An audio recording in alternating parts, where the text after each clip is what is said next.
coming down on us.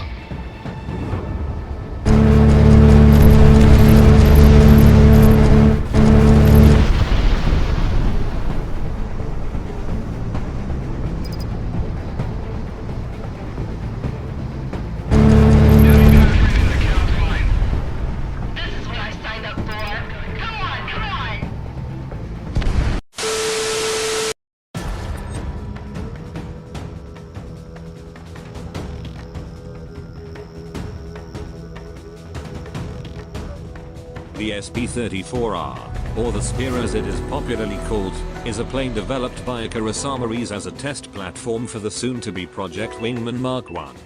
To describe it simply, the plane is a supersonic A-10. The product is what happens when you install a GAU-8 onto a first-generation jet fighter disguised as a 5th or 6th generation fighter and a coffin system to boot. In fact, this plane is really an over-glorified World War II fighter plane fitted with near-futuristic technology. If we take a look at the weapons, you will notice that it lacks any kind of missiles, rockets, bombs or any kind of guided munitions. It only has a fixed weapons loadout consisting of all guns, with the main gun being replaced with the RGP. Standard missiles are also removed for the regular MGP. In addition, you have access to the heavy gun pod, the ballistic gun pod, and the Railgun. All of these weapons can be used to suit the needs of whichever targets you need to take out. Since this plane is considered to be one of the 2 super planes in the game, people expect the Spear to be as overpowered as the Project Wingman Mark I, only to realize that her maneuverability is a bit clumsy, and the lack of missiles forces her to make gun kills while taking the risk of getting hit by a stray missile. As such, normal players think that it is bad, but they are wrong. The Spear is simply a plane designed for chats, so you play like one. To use the flying gun platform effectively, use the main gun and MGP as your main weapon in taking out soft targets and normal aircraft. If you go up against an armored target, use the HGP to take them down quicker. Remember to furiously tap the gunfire button for faster fire rate.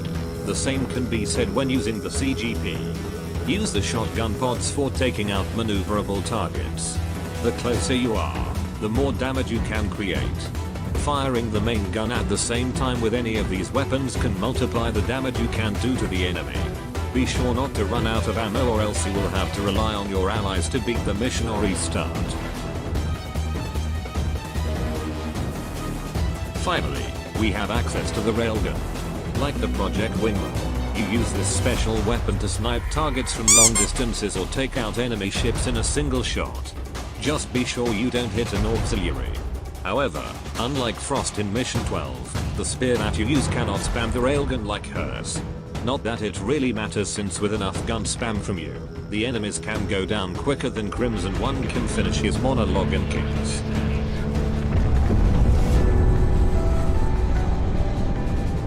Now that we have finally mentioned all the offensive components of the Spear, let's look into the defensive. For modules, you get access to either flares or the AOA module. However, unlike the Project Wingman, either of these modules are viable depending on what you will be facing. If the enemy decides to fling too many missiles for you to handle, go with the flares.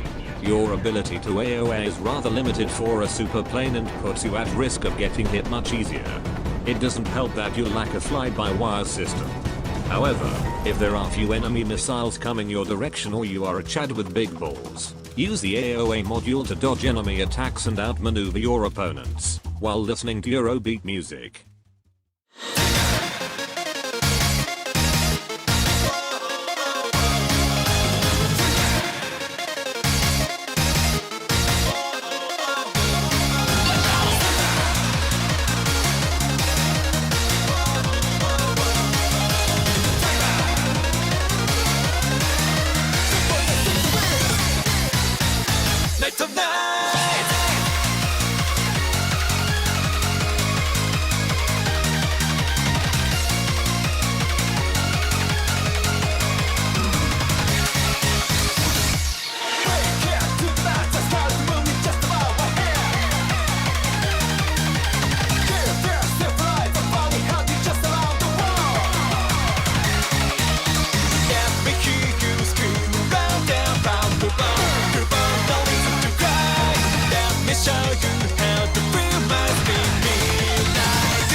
The spear also comes with skin customizations. You are given 6 of varying colors and markings.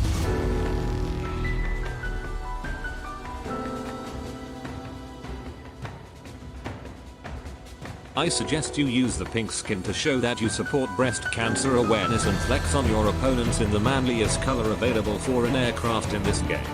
Other than that, you could use mods to see how your spear looks. Now that you understand how to use this supersonic gunship, go out there, project modernity and embrace the tradition of World War II dogfighting.